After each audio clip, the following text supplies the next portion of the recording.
Before we head in this week, and it's an interesting week, for the applied level on the applied asset management module, a new module has been added for screeners, and we've uploaded a momentum screener using Python and a momentum screener with relative strength using Python as well. It screens S&P 500, Russell 3000, NASDAQ. So that's available in applied asset management. If you have the full applied level, it is available there as well. Let's just hop over to Discord. Under the section for applied asset management, you'll see a new channel called Screeners, and there is where the results will be posted. Here you have a link to download the code and the spreadsheet, the resulting spreadsheet each day that finds momentum with relative strength will be posted there as well. But you do have to be an applied level subscriber or an applied asset management module subscriber. So if you're either one of those two and you're not on Discord, on our Discord server by now, you are missing a lot. I strongly recommend that you click on the link to get there. Let me show you where the link is, because I get a lot of people sending me an email saying, send me a link.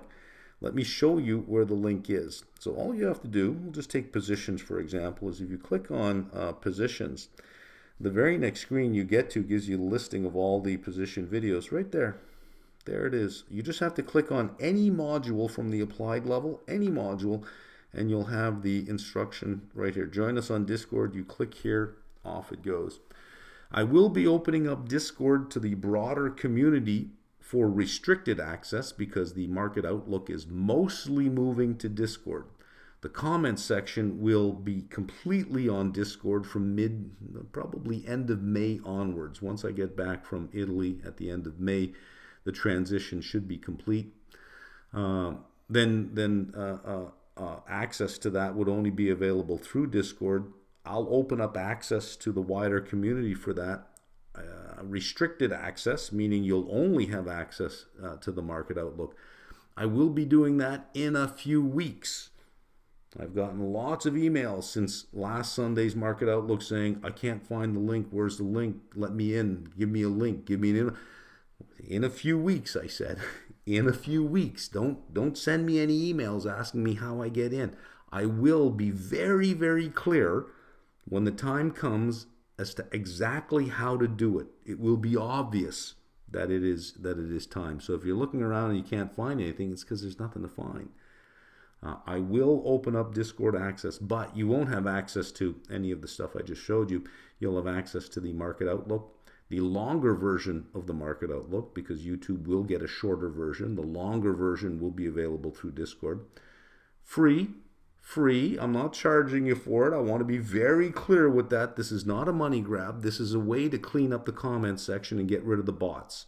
It's a way to make the conversation in the comments section much better. That's all I'm doing this. That's the goal that I'm trying to reach.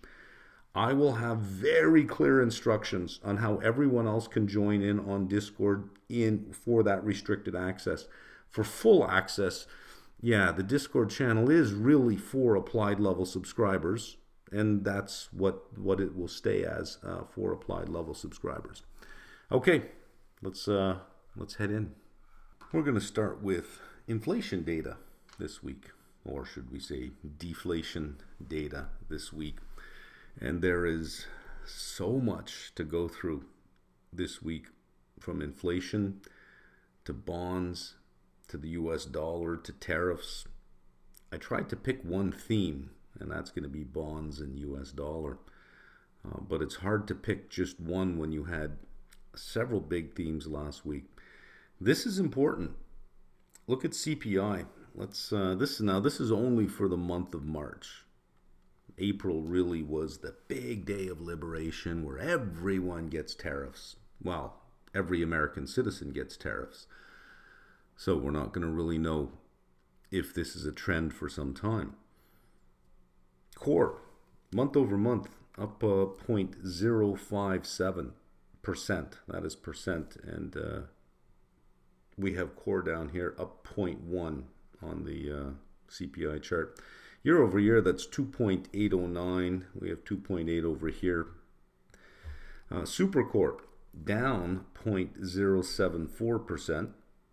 The supercore is the core less housing. So it's core over here, less housing. Year over year, 1.82. You could say job done on this one. Headline down 0.05. That was rounded down to negative 0.1. Year over year, 2.4. That is 2.4. We'll look at a chart in a minute to show the rapid decline over the last couple of months. Let's look at PPI. This was even more negative. The total for final demand, and again, I'm going to explain the difference. CPI is what consumers pay producers, only what the consumer pays for.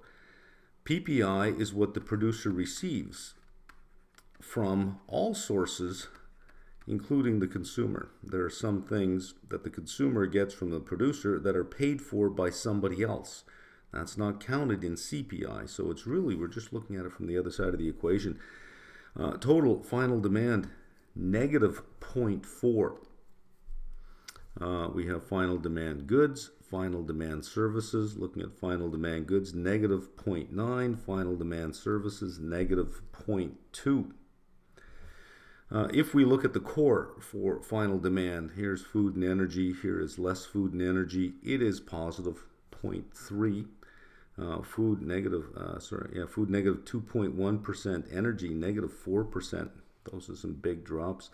If we look at services, you have trade, transportation, warehousing, and other trade. These are just margins, right? Negative 0.7. And year over year, headline 2.7%, core 3.4%. It's hard to visualize these and see until we see them in chart form. So let's look at that. This is the news release for CPI. Look at that. In January. This is what was worrying at the end of last year, is that inflation seemed to be coming back in, but look at this rapid decline. That is significant.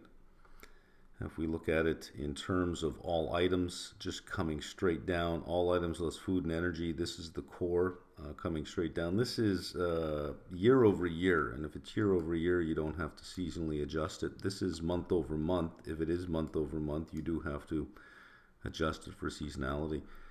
Just dropping right off. We've already seen this chart over here. Let's go to, there is a note here we should be aware of. With the release of April 2025 data on May 13th. That's the next release we're going to get. BLS will replace the survey data collected for CPI's leased cars and trucks with trucks indexed with transaction data purchased from a vendor to increase the accuracy of the index. So there'll be a change. So it's not going to be comparable on a month-over-month basis for that particular line item. Let's go to table 1 here. This gives us just a little bit more detail than we had in the first table that we saw. So we have February 25 or March 25, the last column is what we're looking at here. Look at energy. Energy really came down a lot, big negative numbers in there. Food, 0.4. Food at home, up 0.5. And food away from home, which is this line over here, up 0.4. Food, more expensive. Energy, less expensive. All items, less food and energy. There's the 0.1. Where's our big negative numbers here? Commodities, less food and energy commodities are negative. We have a big negative here on used cars and trucks. Medical care and commodities has a big negative number as well. Transportation services negative. Look at this down here. Motor vehicle insurance could have fooled me. Negative 0.8. Airline fares, negative 0.53. That's quite the drop. Let's look at PPI. Here it is visually. You see it just falling off, right? This is the month over month, and of course that has to be seasonally adjusted, coming straight down. The blue is final demand for goods. The red is final demand for services, and the black line is final demand, combining both goods and services. Here it is year over year, not so dramatic on the services year over year, but you can see goods really coming down on a year over year basis. But it is this rapid decline here in the PPI and going back to CPI, you see it here again, this rapid decline. What could be causing that? We had in March all the talk of tariffs coming, all the front running, and there was a lot of front running in ordering as much as you could before the tariffs took control. You would think that that would keep prices elevated, unless, of course, you had a lot of demand destruction, unless all of this uncertainty was leading a bunch of consumers to be negative about the economy and pull back. We would see that in consumer sentiment if that was the case. It would leave a pretty big footprint. Let's see if consumer sentiment suggests that this rapid drop is because of a rapid drop in demand as opposed to a rapid disinflationary period because of improved supply and greater productivity. On Friday at 10, we got consumer sentiment. Michigan consumer sentiment came in at 50.8, but that is an index made up of current conditions and expectations. So let's look at the expectations, because that is what changes behavior today. If I expect that tomorrow is going to be really good, I'm more willing to spend money today. But if I expect that tomorrow is going to be really bad, I'm going to start saving my money now. It will change my consumption decisions today based on how I feel about the future. How do people feel about the future? 47.2, down from 52.6. Let's put that in context and let's look at some longer term trends here. There's the election month, and then a step down, a step down, a big step down, a giant step down, another big step down. The consumer's just not feeling it here. Let's look out over 10 years. The last low period here was July of 2022. This is when the Fed had finished its first 50 basis point increase and was talking about much more to come. That the belief here is interest rates are going way up. That'll weigh on consumer sentiment, especially for large ticket discretionary items. Here it's even lower, and we're in a rate cutting cycle. Well, a rate hold cycle right now, but 100 basis points lower than where we had been. 47.2 is below the 2022 level. You have to go back to 1980 to find a number that low. 1980. So this is going to affect the level of aggregate demand. Purchase decisions do get changed based on how you feel, especially for bigger ticket items. Let's go back here. Let's look at the inflation expectation, Michigan inflation expectation for April. This is rather shocking. This is what consumers expect is going to happen in terms of pricing. There is your election month, November. And then tariff talk starts to creep in. Maybe there'll be a little bit, it starts to increase a little bit more. There's January. Okay, maybe some more. Well, no, maybe it's really going to be bad. Holy geez, he's talking about a lot. Whoa, I can't believe this. Look at that, 6.7. Let's put it in context. 10 years, right off the top, 6.7%. Even in April, it was 5.4%, and that was the residual of the inflation that had already shown up, 5.4%. And that was underestimated, 5.4. It actually came in at some point. We had almost 9% at one point. This is an expectation of 6.7. Let's combine a low reading on sentiment along with the belief that prices are going to be rising into the future. Like 6.7, that's pretty brutal.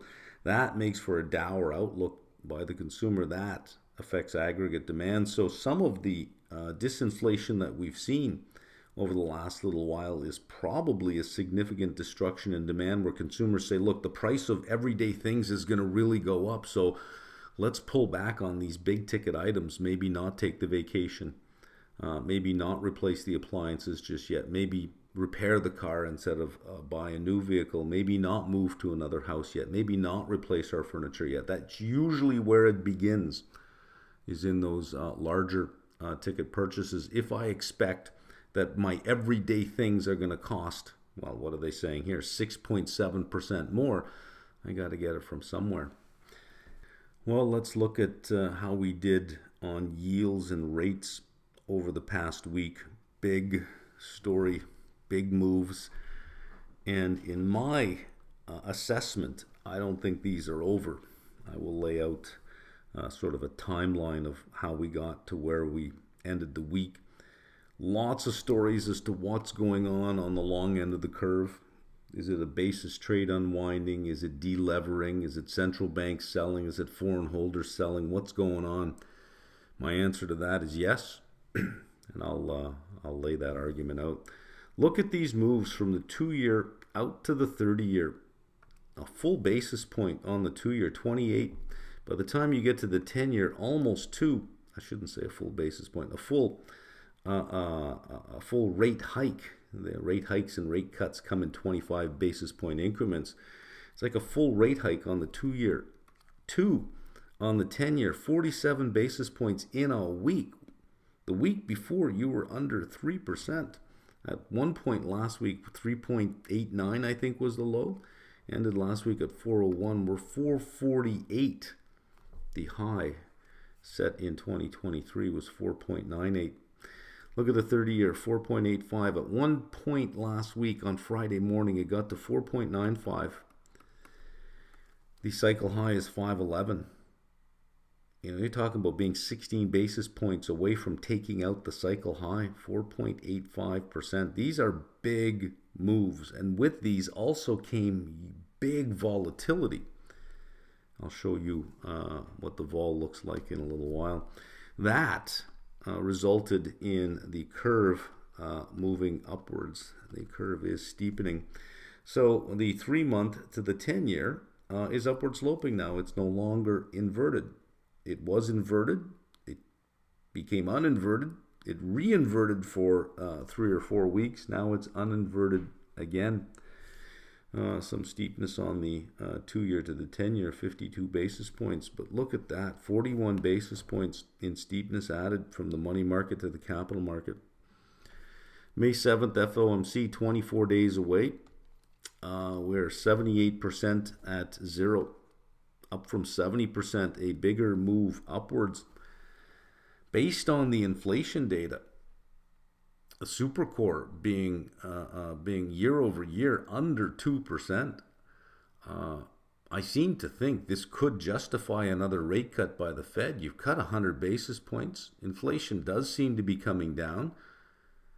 That measures under 2%. What's another 25 basis points from 4.5 to 4.25? It seems to me it would be justified, but the market is going the other way. And I think there might be some growing belief that, don't look to Powell to bail Trump out of this.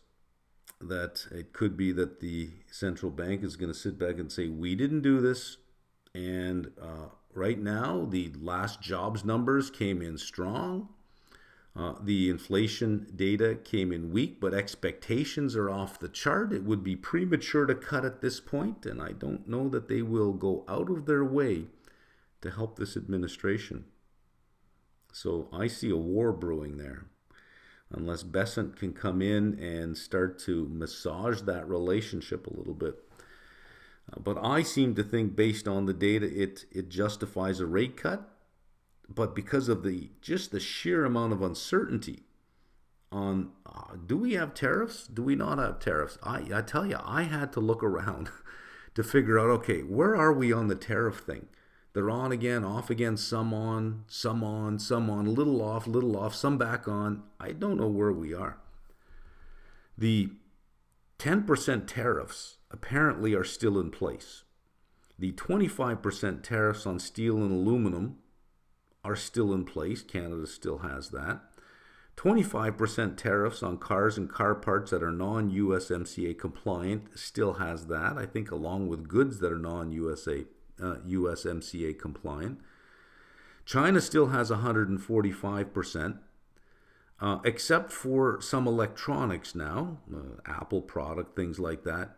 But that's not all the way down to zero. That still has the 10%. But also still has the 20% because of the fentanyl stuff. I tried to find a source that could tell me explicitly what tariffs were still on, but depending on the date, if you're reading a news release from Wednesday versus a news release from Thursday versus Friday versus Saturday, you're getting different numbers. So who the hell knows?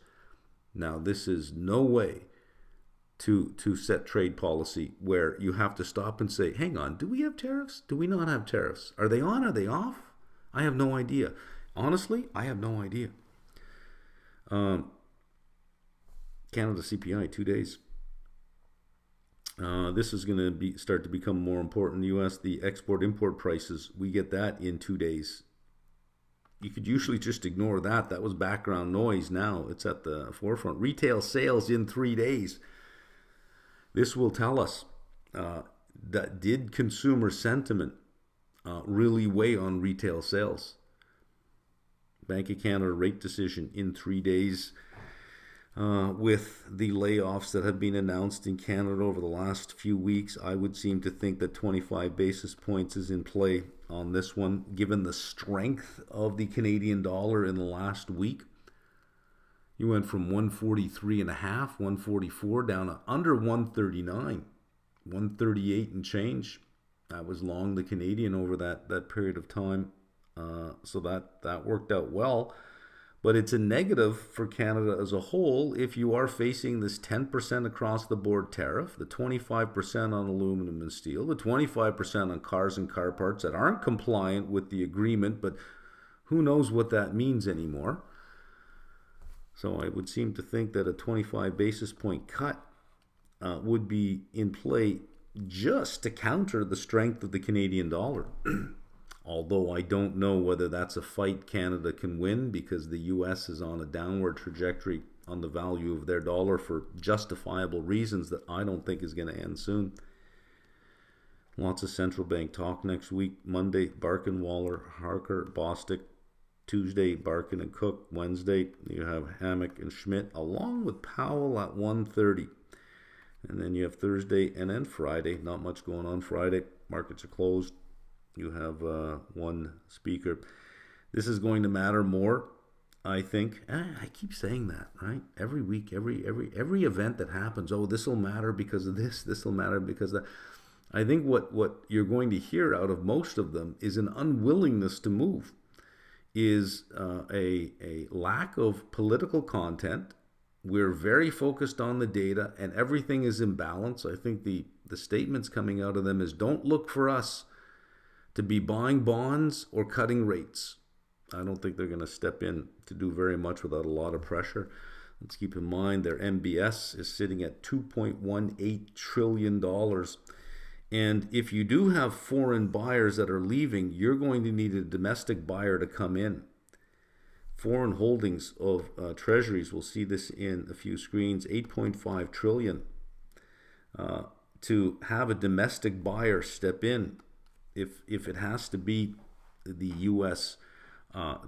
Investor, then that money's got to come from the equity market, which means you could be looking at another 14-15% down on the equity market just to fill that hole. If in fact you have to fill that hole, I don't think you have to fill that whole amount, but could it be 1 trillion lower?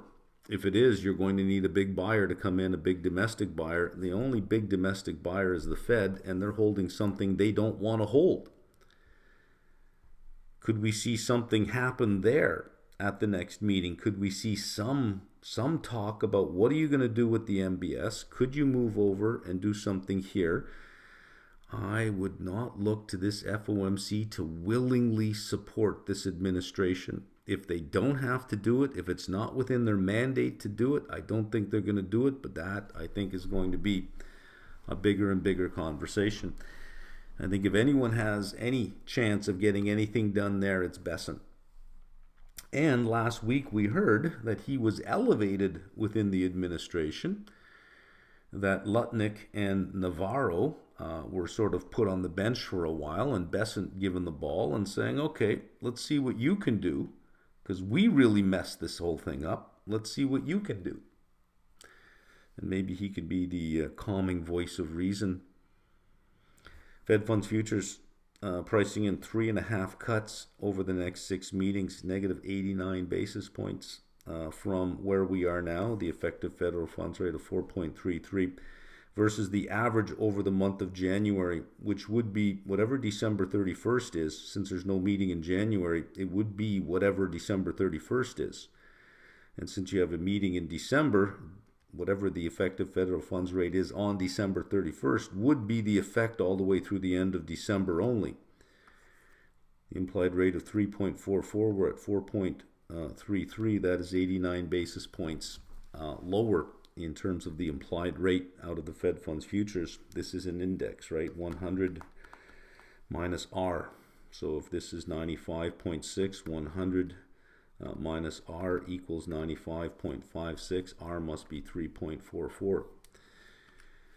3.5 cuts in 6. If we see retail sales come in really bad, combined with that negative reading on consumer sentiment, 45-year low on expectations, combined with the rapid deceleration in inflation to deflation, you get an ugly number on retail sales. I don't know what would stop the Fed from cutting rates at the next meeting. There seems to be more and more narrative growing around May 1st, although it's not showing up in the probabilities. TLT had a very bad week, negative 6.4%, when it should have had a good week. This is the odd thing. It should have had a good week. TLT right now, given the uncertainty we have in the world, should be high 90s. Not $87, $88. It should be $96, $97, $98. The yield should be far lower. Money should be going into the safest asset there is, which is the US dollar and the US Treasury, unless it's not the safest asset there is, and that is the question. If it's not the safest asset there is, what you would see is a selling off of the US Treasury, a rise in yields, along with a dollar going down. And that is exactly what we see. So obviously there is some question as to whether or not US Treasuries are really the safest asset to be in right now. We're going to explore that in a lot of detail. SPX had a good week, good enough, I guess, 5.7%. And with the news early Saturday morning that Apple will be spared the reciprocal tariffs, but not the 10% across the board tariff, not the 20% fentanyl tariff, but just the 145%, or is it 115% extra reciprocal tariff, down to 30% instead of 145%, which was just a joke. I mean, at this point now, it's just stupidity. I don't know if that's enough really for a big tech rally to say, yay, it's only 30% more expensive than it was 8 weeks ago, not 150%. I mean, at some point, after a certain number, who cares? 30% more expensive. If that's all we had, that's really bad. But if you engineer a crisis at 145 and you bring it down to 30, it's like, oh God, thank God it's only 30. But that's a rally, I think, that can be shorted, and I keep using this word, with impunity. And that is what I am doing on the S&P. I am shorting every rally with impunity. Our real yields, taking the brunt of everything. If we look at break-even rates, barely moving. So everything gets absorbed in the real yield. Look at that, over 2% from the 7-year out to the 30-year. Still under 2% on the 5-year. Mortgage rates. This is interesting. This is Thursday over Thursday, 6.62. This doesn't include Friday. Only down 2 basis points over the week. Down. The 10-year at 4.48, up 47 basis points week over week. And the 30-year mortgage down 2 basis points for a spread of 214. Now, mind you, this is Thursday and this is Friday. If I go to Mortgage News Daily, which has the a Friday number for the 30-year fix, 707, but these use 2 different methods to get their rate. So we don't have the benefit of seeing what Friday was here. But 707 over 7% if we rely on Mortgage News Daily. Corporate OAS showing some reason to be talked about each week. Look at spreads widening, double digits. You're at 118 on IG. I don't think we're in any fear of taking out the high at 171. If we're going to take out the high, it's probably going to be on triple C soonest, 10.92. 12.89 was the high. That's 200 basis points away. Sounds like a long distance, but this was a move of 74 basis points in 1 week. On the high yield index, a move of 41 basis points, 10% widening, 4.42. The high, almost 6%. Recessionary levels on a high yield index, about 800 basis points. You never actually got to the 800 there. 800 basis points, we're sitting at 442. Long way, at least OAS is saying, a long way from recessionary levels, but they are showing signs of life here. There is something to see here, although I don't know that's the kind of life that credit investors want to see. But there it is. There's something going on there. U.S. corporate bond issuance year to date is 1.6 higher than the year before. That is not necessarily a good thing. That is underperforming. If we think that companies tend to target a debt equity ratio, meaning they keep a fairly constant debt equity ratio, as the market value of companies increase, you would expect the issuance of debt to increase just to maintain a constant debt equity ratio. Well, market values year over year are probably more than 1.6% higher. So even though issuance is 1.6% higher, it still signals an underperformance. For March, it is rather impressive over the March the year before. But this is before yields, like yields were dropping, and they just went up the side of the chart in the last week. So this is April has the big effect of rates in there. So we'll see what April looks like when we get it in early May. Convertibles, 12.32 billion over 11.65, so that was higher. High yield, 28.29 over 27.66, that was higher. And investment grade, 195.69 over 142.29. But again, with yields rising as rapidly as they have since April 1st, well, really just since like April 2nd, April 3rd is really when it started. I mean, 8 days, 7 days, 8 days. That was not in the data for March 2025. So unless we get a very quick reversal of those yields and get back to where we were April 1st, I don't see that happening. Then April is going to be an ugly month for issuance. That the year over year, if it can't take out the April of last year, the year over year might actually be flat or negative. Let's look at where we are on SPY.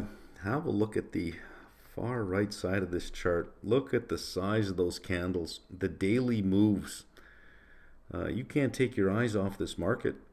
I've gotten so little work done last week because every time I think, okay, let me get to work now, I just have one chart open on my other screen. I keep looking over it every now and then going, oh, hang on.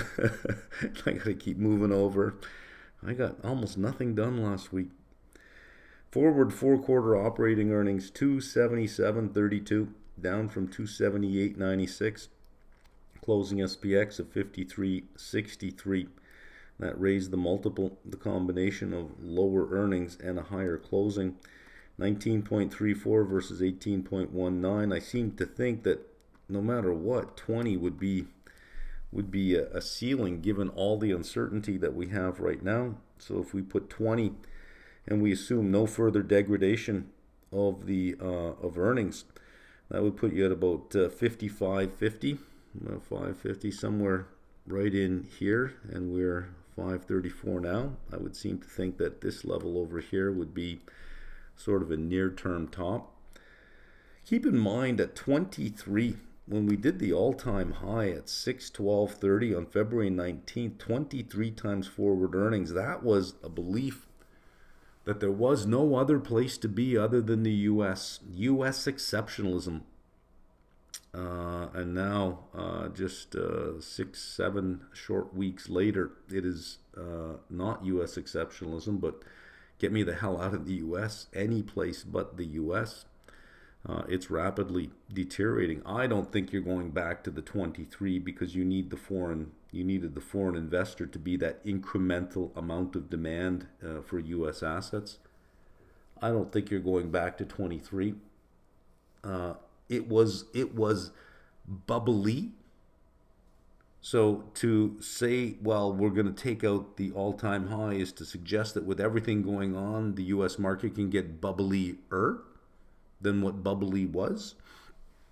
No, I seem to think that 20 would be a jumping off point or a short point or a selling point now.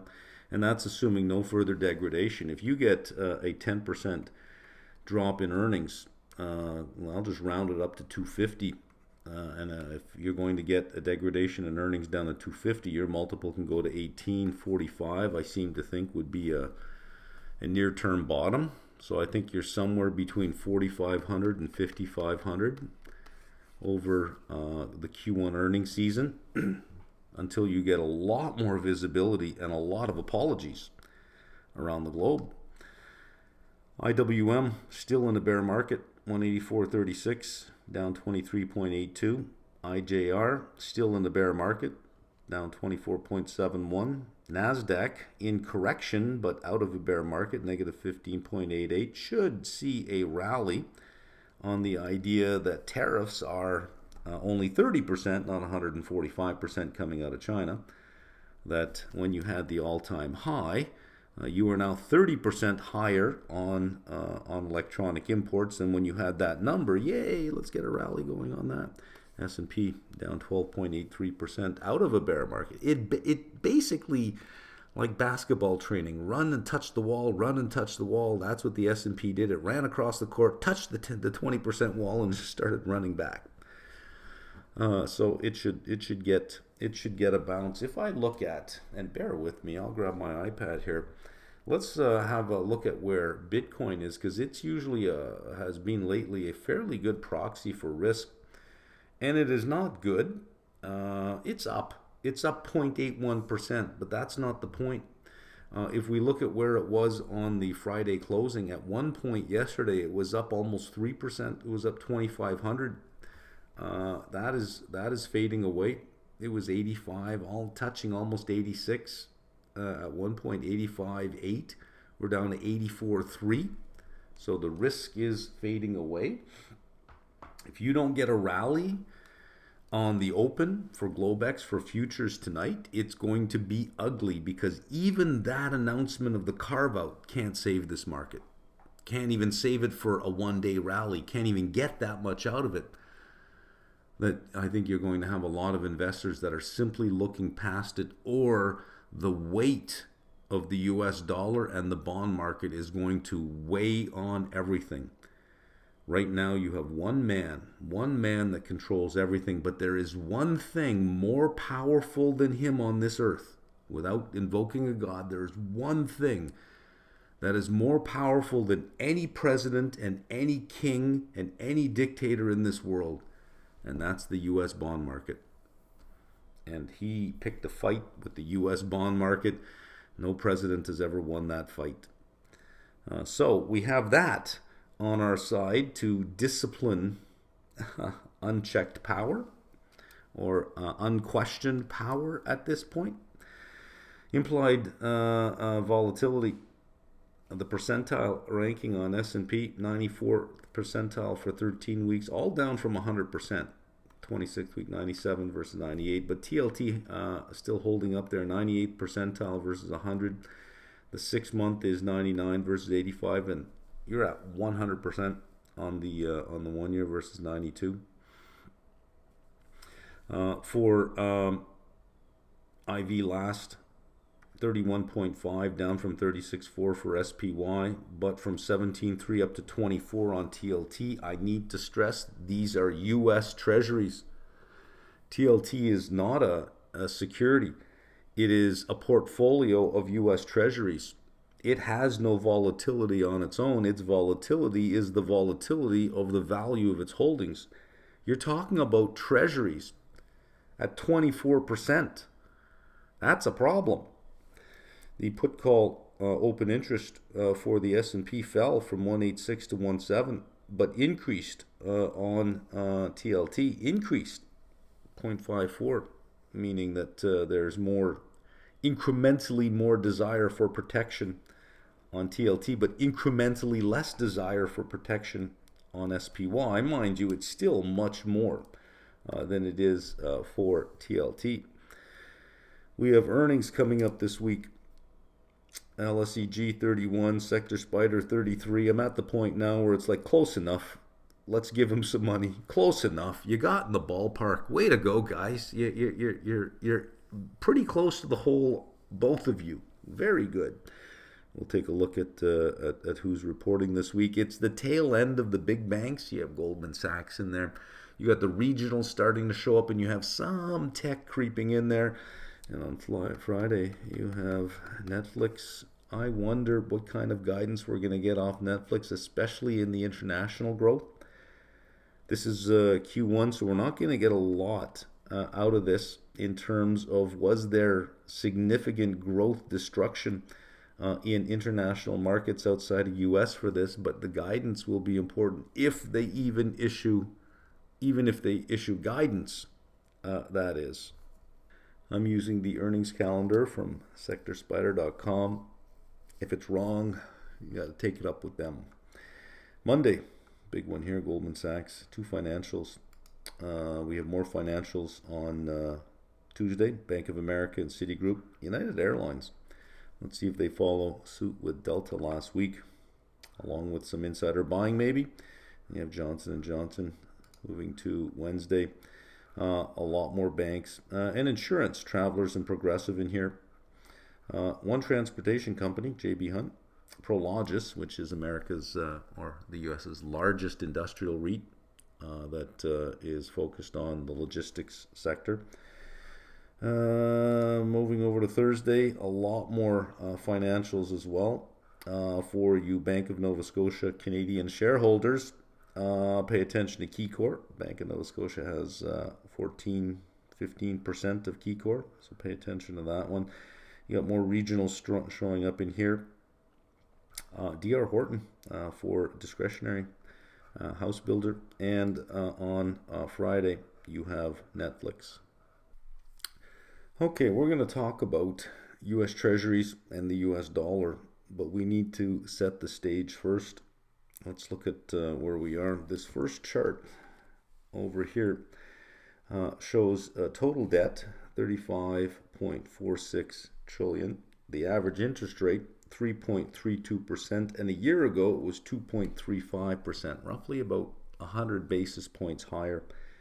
And the debt higher than it was last year as well. But that extra 100 basis points of 35.46 trillion is 354 billion extra dollars that has to be paid for, up and above what the rate was last year.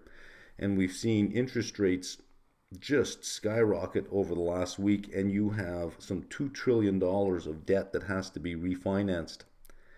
If that $2 trillion worth of debt has to be refinanced at the higher end of the curve, especially at an average rate. This is 3.32 as the average rate. The refinancing rate across the curve is much higher than 3.32. This will just keep pulling this upwards. That is also an unsustainable path. You've got to get these rates down to zero. It is not a choice at this point. It is a directive. It is a necessity. Had Besant started the whole thing himself instead of going through this nonsense that we went through, I think we'd be in a much better place overall. But hopefully he can do something, but that has to come down. Don't know if you're going to get that done without the help of the FOMC. This is debt to GDP, 123%. Now, mind you, it's counting all debt, including the debt the government owes itself, but make no mistake, it owes that money. So you have Social Security with an IOU. The IOU is a U.S. Treasury. This has to go to people in the U.S., payouts to people for Social Security. So even though it owes itself, it still must make these payments. So you say, well, we'll cancel this. Well, then you just have to pay for this. So make no mistake, it does still owe itself that money. And it is still a debt. 123%. This I got from the U.S. Treasury, Table 5, by country. This is foreign holdings of U.S. Treasuries. It's understated. It's understated. The data for this is collected from U.S.-based custodians and broker-dealers. If U.S. Treasuries are held in overseas custody accounts, they are not included in this count. So the number that we get, the grand total down here of 8.526 trillion, is a minimum. At least 8.5 trillion is held by foreigners that we know of. This is the amount that the U.S. Treasury knows for sure is held by foreigners. It could be higher if it's not custodied with a U.S.-based custodian or a U.S.-based broker-dealer. The numbers we have here is held by all foreigners, not just central banks and governments, by all foreigners, including citizens. So when we look at Canada, we went from 378 billion to 350 billion. The Canadian Central Bank is well below 100 billion. This is held by either corporations or individuals. You have some 2.2 million Canadians that winter in the U.S., whether it be in the state of California, Arizona, Florida, but they go down there for 4, 5, 6 months a year. So they hold U.S. Treasuries because they need the U.S. income that the Treasury pays. Well, you have fewer of them going down there now, and you have many of them selling their homes saying, I'm done with the U.S. They no longer need those treasuries. They're selling those treasuries. But this is held by all foreigners, regardless of who they are. 8.5 trillion. Foreign official holdings, these are your governments and central banks, 3.8 trillion. If we look at what central banks are holding. So you can see that citizens and corporations make up a large part of that 8.5. The 8.5 that they know about, that's at a minimum, right? Well, what have you had going on over the last little while? You have a shrinking U.S. dollar, a depreciating U.S. dollar, and U.S. Treasuries going down. So if I'm a euro investor, I'm concerned about my euros. I'm seeing the U.S. dollar dropping, which means I'm going to get fewer euros back. I'm seeing U.S. Treasuries dropping, which means I'm going to get fewer euros back. So that one thing, dropping the U.S. Treasury, I'm long two things if I'm a euro investor. I'm long the U.S. dollar and I'm long the bond. The bond is dropping in value, U.S. dollar is dropping in value, all wrapped up into one security. I'm taking a big hit. Same in Canada. The Canadian dollar is getting stronger, so that bond and the coupon income on that bond is buying fewer and fewer Canadian dollars. And if I had to sell that bond today, I'm getting less U.S. dollars, which means also fewer Canadian dollars. So the more the U.S. dollar slides, the more the difference between what central banks are holding and what corporations and individuals are holding will be affected. Corporations hold U.S. dollars because they may do business in U.S. dollars. But if trade is being rerouted, if I'm going to get, as a European company, less demand out of the U.S., my treasury model would need to change. I don't need to hold as many U.S. dollars. I'm going to sell these. Not only that, the value of the U.S. dollar is dropping. May as well get out now rather than wait. Why not wait? Well, you have erratic U.S. leadership, this on again, off again, this policy without a plan, this lack of execution, this, let's call it what it is, shit show of execution. It's like they're making it up as they go. The language coming out of the U.S., everyone's ripping us off, this belligerent friend policy. and a growing concern about the willingness of the U.S. to repay foreign holders. That the idea of Trump one day saying, you know what, these countries have been ripping us off for so long that the debt that they think we owe them, we don't owe them that much. They actually owe us. They owe us. So we're not going to pay that debt. That debt's canceled. There is a growing concern out there that he just might do that.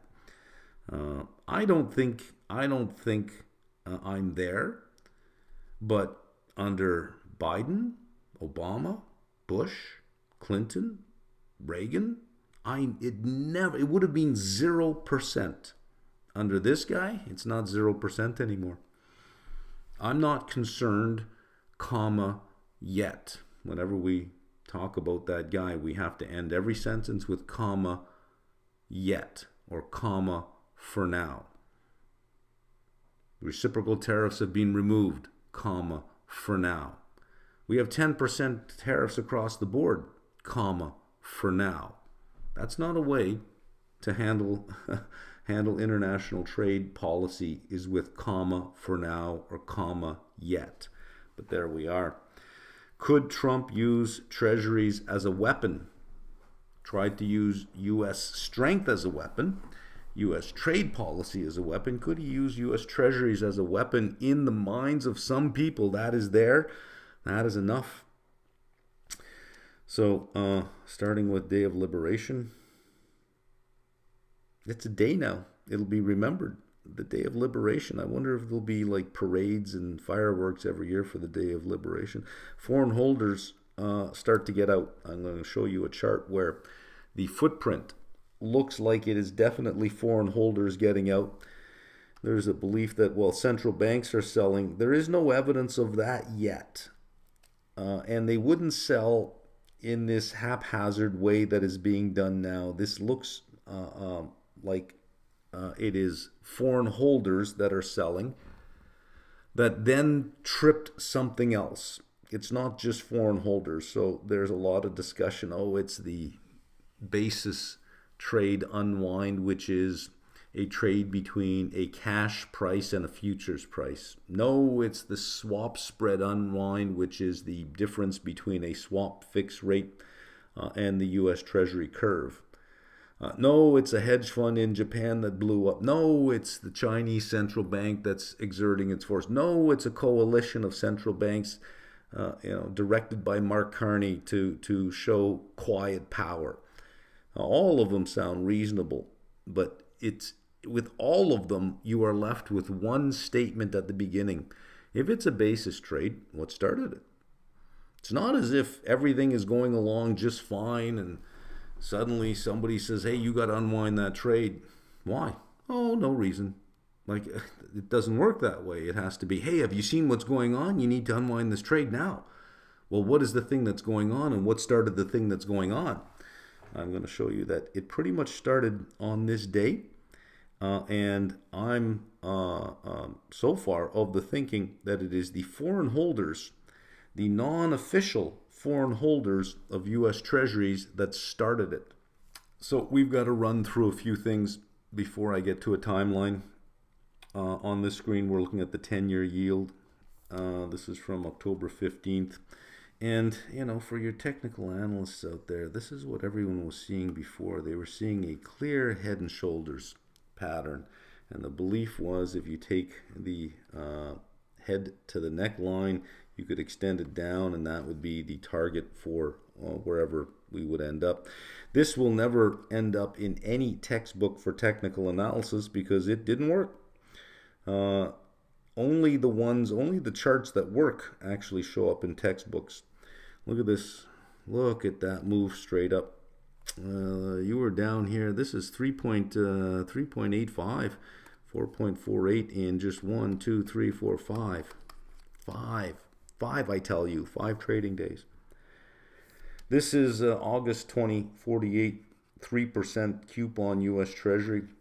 Was an original 30-year bond with 23 years left. I hold some of these You can see that the yield on this got to below 4.45 at one point, and then 5 days later it's offered at 5.021, offered over 5% on the this is a 23-year. Okay, this is a chart of the US dollar. Here is month to date. We are below that critical level of 100. We had a closing of 99.76. And a lot of that came in 2 days. You went from 102.9 to under 100, a 3% loss in 2 days. That is a massive amount of money leaving the US. On the timeline, I'm going to show you what it takes for money to leave the US if you sell a treasury. If you sell a treasury, you got to wait for it to settle. Once you do that, you do a Forex transaction, you got to wait for that to settle. Once we time it out, the T+1 and T+2, we're going to see it pretty much lands on this date where money starts leaving the country. So it does have a very clear footprint of foreign holders selling their treasuries and repatriating their dollars before it goes lower, because that's a big drop down. And this drop, I don't think was the cause of the US Treasury sell-off. I think the U.S. Treasury sell-off, moving from a security into U.S. dollars, was then the cause of this, those U.S. dollars leaving the country. Let's look at the year-to-date. You can really see the effect on the dollar, 99.76. Let's look at a longer-term view. We'll look at a 10-year. You can see you're at the bottom of a 3-4 year trading range that happened from here's the bottom in 2021, and in early 2022 rates in the US started going up, which draws money in, right? As your money market rates go up, it is a better place to be. And then we've had this sideways trading range for about 2 years, and we're pretty much at the bottom of that channel now. 99.76 is sort of lower than where we were at this point in time, 99.94. The next stop down is under 90. That's a 10% drop from where we are now. At least from a technical perspective, looking at the chart, you would say, well, your next line of support is 90. If you're holding a US Treasury and you're in Canada, in Australia, in the Eurozone, are you okay with the value, the currency value of what you're holding dropping 10%? Even if the bond itself rallied 10%, you'd break even in your own currency. For many, that is a risk too big to take. The currency risk wrapped up with the asset risk, and both of them looking negative right now. Negative on the asset risk, negative on the currency risk. That's it. I'm done. Let's just get me out of here. So there's where we are. A very threatening place to be for the dollar index. Okay, I'm on the CME's website now for Treasury Watch. If you have the drop-down menu, you just drop it down here, and there is Treasury Watch. We don't want Treasury Analytics. We want Treasury Watch. You'll get a screen that looks like this. These are the last few auctions, so it gives you what the bid to cover was. There is the 5-year. Here is the last 10-year auction. 39 billion bid to cover, 2.67. They're all fairly decent on their bid to cover. You get a lot of information on here. This is what we want, the volatility index. So if you click on this little menu, show CVol chart, you'll get this showing up. And let's just get rid of this one. We'll keep the 30-year and the 10-year. How's that? And here's volatility. Look at the spike up the side of the chart here, and look at where specifically the 10 and the 30-year are elevated over any period. We're going back here all the way back to May, but we can pull this out a little bit further. You'd have to go back to 2023, early 2023, to get volatility at that level, but the rate at which it just accelerated, let's zoom into here so that we have these particular dates. Here is April 2nd. So if the chart just ended there, you'd say, wow, that's in line with what we've seen all the way from January 20th. This is all the way back to Inauguration Day back here. And this is normal all the way to April 2nd. And then after the market closed, Day of Liberation, people, bang, bang, bang, bang, bang, all the way up. It basically, the volatility started the very next day, April 3rd, April 4th. Now that's a problem. April 3rd, April 4th. Look at the big jump in volatility on that. So there was something going on. There was selling going on, which increased volatility, which then, that is the thing which began a desire on the part of repo dealers to say, hey, listen, we got to unwind some of this leverage. I'll explain that, but it's important that you see this. This is CME's site. You can create a free account on CME's site, and then you have access to all of these data tools. There's a lot of good stuff on here. You could spend a week just exploring all of the things that you have here, but a lot of good information. Okay, this screen puts it all together, come up with a timeline, and then I'll give you sort of my best guess as to what I think is going to happen next. April 2nd down here, that is your day of liberation. This is that day, and then these are the next 2 days, 1, 2. What I've done over here, April 3rd, this is where volatility was April 3rd, 1, so I put a 1 up here, and this is 1 day later at April 4th, 2. I put a 2 over here. Look at the increase in volatility between those 2 points, straight up. So there was some selling going on in here. US dollar is dropping over this period of time, 103.81 to 102.07. You have this going on, the day of liberation. Look what they're charging us. We're charging them. Look at this. These guys have been treating us badly for so long. Those two big charts. Is he going to weaponize the U.S.? All of this starts some selling from foreign holders. And the reason I think it's foreign holders, I've overlaid the dollar index, the closing price of the dollar index over TLT's chart over here. Whenever you sell a Treasury, it's T+1 settlement. So any selling that is happening on the Friday doesn't settle till the Monday. So you can't really do a currency transaction from your broker until it actually settles, because you don't have the currency at that point. Once it settles, a Forex transaction is either a T1, T+1 or T+2. For very close countries and big pairs, it's T+1 settlement. So whatever you do Monday's not going to show up till Tuesday. Whatever you do Tuesday doesn't show up till Wednesday. Look at the drop by the time you get to the end of the week. Here 103.26, 102.9, drops to 187, drops to 99.76. That's repatriation going on. That is, this is the selling of the treasuries, and then you have your settlement, and then you have your repatriation. The timeline fits very, very nicely. But during this period of time, from 1 to 2, it starts the selling. It starts the selling from foreign holders who, for some, were saying, that's it, I'm done with the U.S., I'm selling this. Others saying, well, I'm worried about the direction of where this is going. This is only going to make things worse in the U.S. This is going to make the deficit worse. There's going to be inflation. I'm out of here. So there was some selling, I think, that started it, and all you needed really was to get this volatility up. Look at the change in volatility week over week from March 28th to April 4th. You have your day of liberation in there, April 2nd. Just week over week, this is the closing of Friday to the closing of Friday on the index. For the 30-year, volatility increased 46% week over week. For the 10-year, volatility increased by 40% week over week. That is closing April 4th.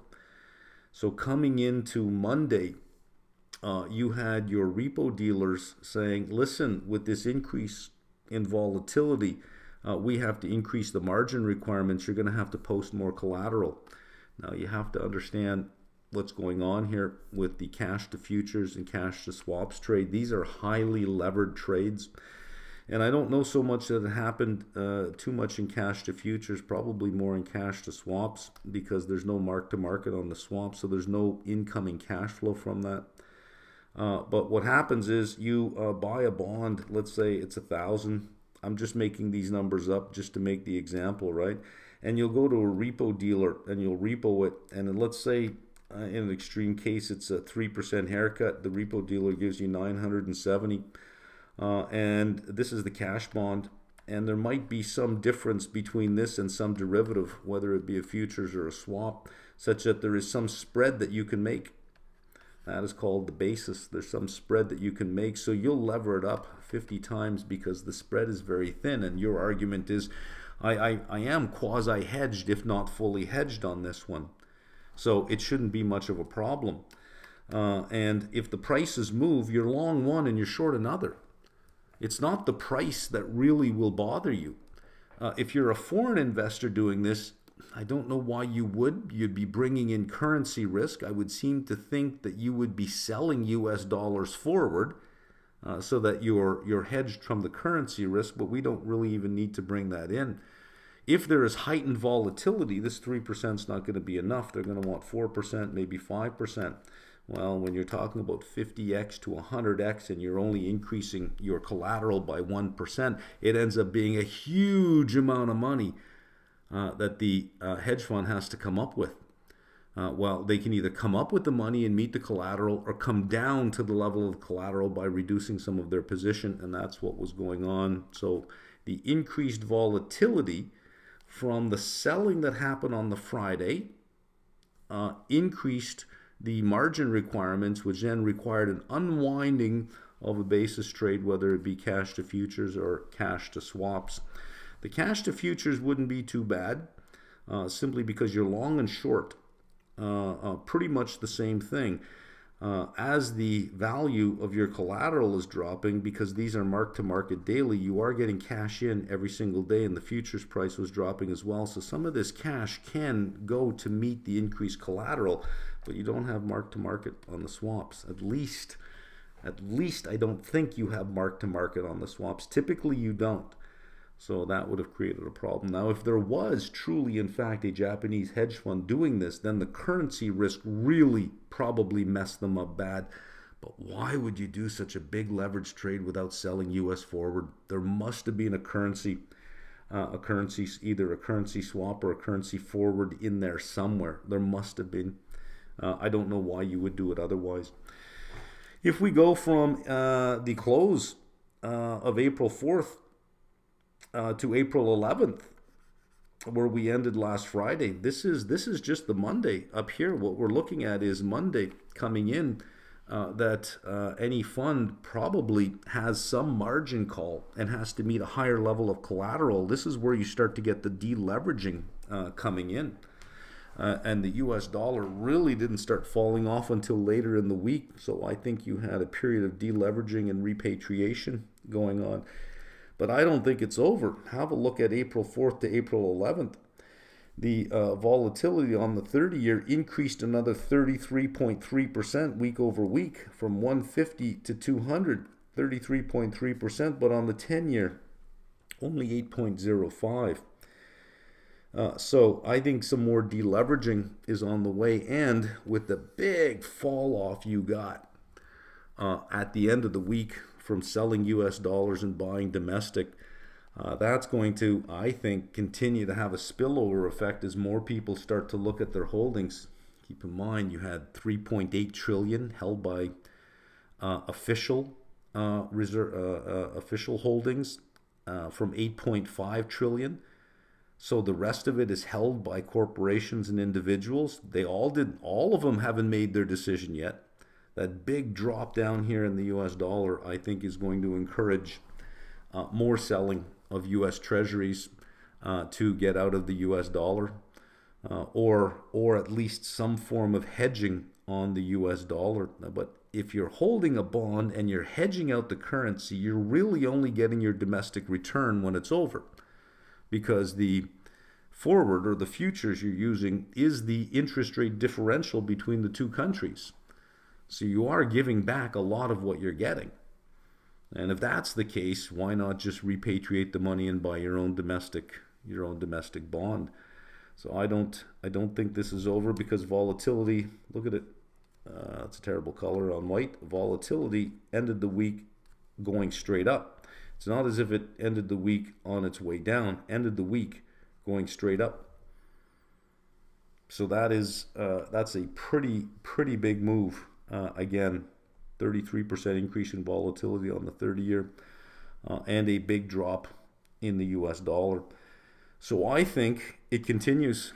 My assessment of this is that this is not over. US has, well, at least the narrative in the last week has become more uninvestable.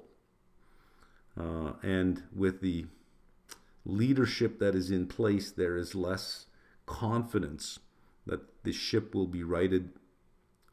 You have isolationist policy, which almost everyone can see is extremely ill-advised. It makes the U.S. weaker, and if it makes the U.S. weaker, then you don't need their assets, or you don't want their assets. The U.S. we can credit the U.S. for bringing the world closer together. The EU is negotiating free trade agreements now with United Arab Emirates, is negotiating with Australia. The UK is negotiating now with India. China, Korea, and Japan are now talking. So it is bringing the world together, ex the US. Now, if we think that, well, we can get a recovery in bond prices, it's saying, well, all this money that left will come back. They'll rebuy the US dollar and rebuy the Treasury. That doesn't happen. That money that has left the country, that's gone. That's not going to come back to support the bond market, which means in the end, no matter what, you need a big domestic buyer to come in. Who's that going to be?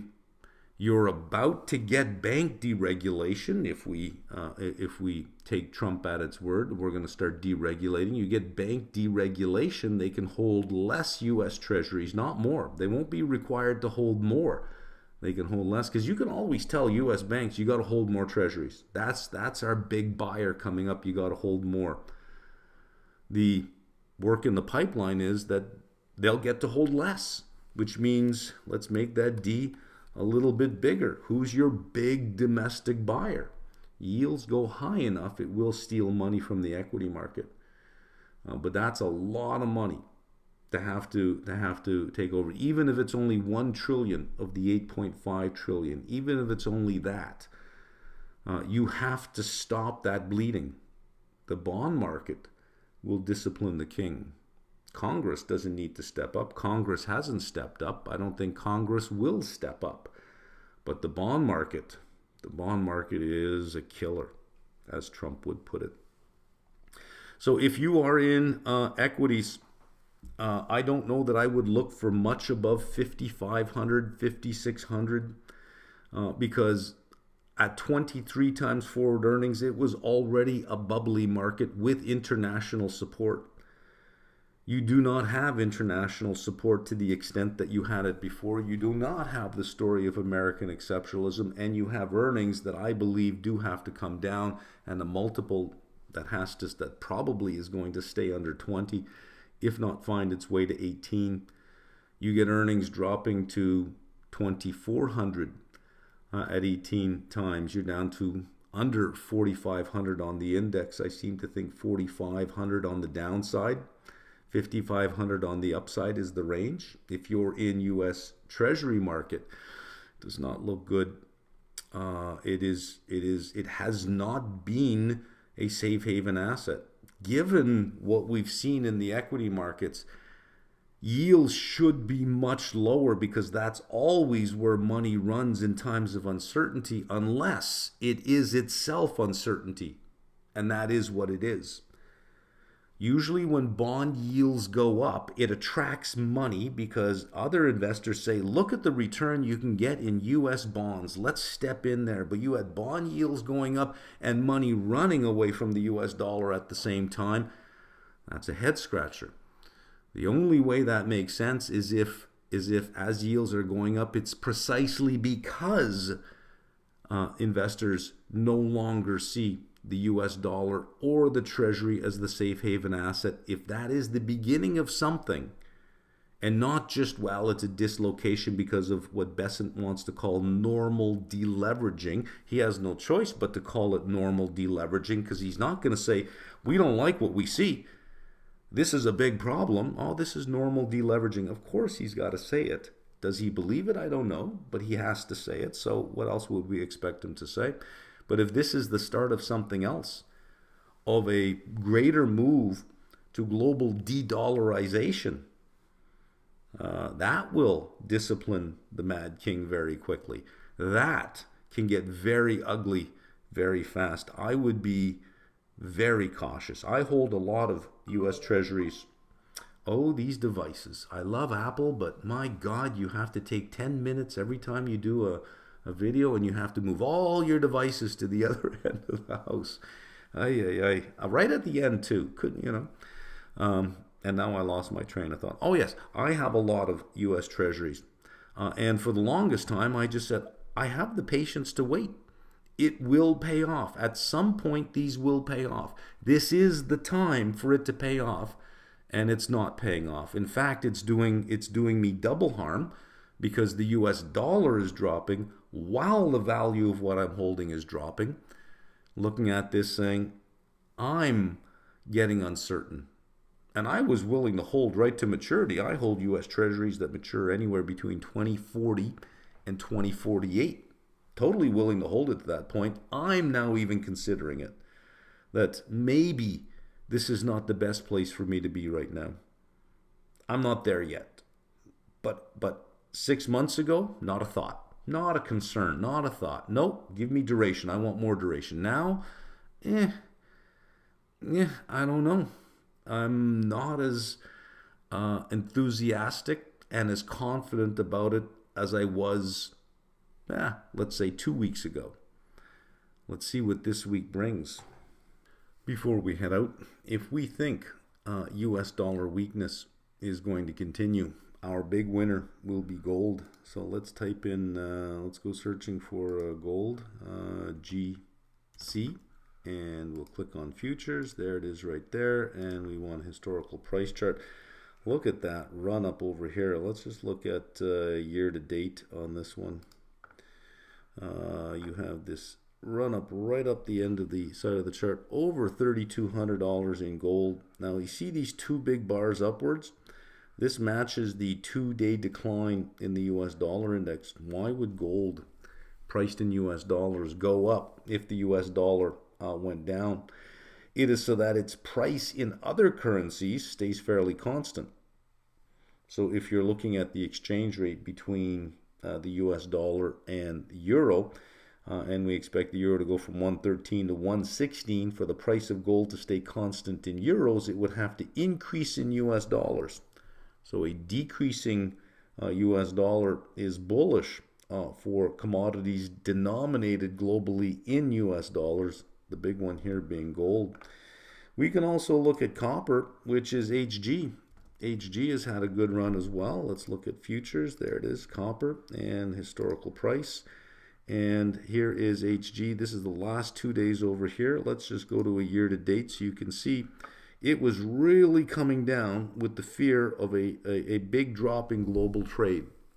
Copper took a hit. Copper is going to be tied very tightly to global growth. So it's going to be affected by global growth. What we saw over here is not a rethinking in copper is, oh yay, it is going to be growth. This is just the US dollar dropping as rapidly as it did. It will give a boost to all commodities that are denominated in US dollars. If I wanted a pure play on just a weakening US dollar, it's going to be gold. If I want to play on a weakening US dollar with increased global activity, copper's the big winner by far. Copper will outperform gold, but I don't see catalysts for growth. I see catalysts for almost a global recession, for negative growth. So that's negative for copper, but a falling US dollar is positive for copper. So copper should be well supported in the 425 to the 410 to 425 range, supported, unless you have a really big global meltdown in economic growth. If you're just looking for the pure play, that would be gold. But if you think, no, the dollar is going to be strong, king dollar, gold probably is very toppy at 3,200. So a play on gold right now is more a play on the US dollar than anything else. So let that guide your thinking about where gold is going. Shorting the US dollar against your own currency, probably the same as buying gold denominated in US dollars. And keep in mind, if you're not a US investor and you're buying gold denominated in US dollars, while the value of gold is going up, the value of the US dollar is going down just as fast. So you're probably not making anything, because chances are gold is not moving that much when you denominate it in your own currency. That the bigger payoff for a foreign investor would be short the US dollar. For a US investor, it's hard to short your own currency because you're short the very thing you're long. You would go long gold, would be a short on your own currency if you believed that it'll continue to lose value.